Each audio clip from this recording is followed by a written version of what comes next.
કિંમત ₹42,300ની મત્તાનો જુગારધારાનો ગણનાપાત્ર કેસ શોધી કાઢતી સુરત શહેર Bhestan police inspector Shri K P. Gameti તથા second police inspector Shri James Solanki Bhestan police station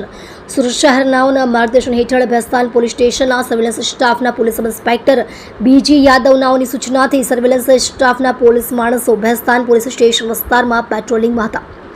દરમિયાન હેડ કોન્સ્ટેબલ કુલદીપસિંહ, ફતેહસિંહ તથા પોલીસ કોન્સ્ટેબલ બ્રિજરાજસિંહ, જગદીશસિંહ નાઓને તેઓના અંગત અને વિશ્વાસુ બાતમીદાર મારફતે બાતમી હકીકત મળેલ તે આધારે સુરત શહેર ભેસ્તાન ગણેશનગર પ્લોટ નંબર 150ની પાસે જાહેરમાં પૈસા પાનાનો જુગાર રમતા આરોપીઓ નામે આશીષ શ્રી સોબરસિંહ નિષાદ, રાજેન્દર કુંવરલાલ નિષાદ, અખિલેશ સુંદરલાલ નિષાદ, પ્રેમચંદ રામેશ્વર નિષાદ, બ્રિજેન્દ્ર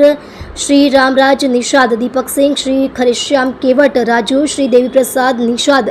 વિનોદ શ્રદ્ધાનંદ કુમાર નાઓને પકડી પાડી તેમની પાસેથી અંગ ઝડતીના રોકડા ₹31,500 તથા દાવના ₹10,800 મળી કુલ કિંમત ₹42,300ની મત્તાનો મુદ્દામાલ કબજે કરી તેમની વિરુદ્ધમાં ભેસ્તાન પોલીસ સ્ટેશન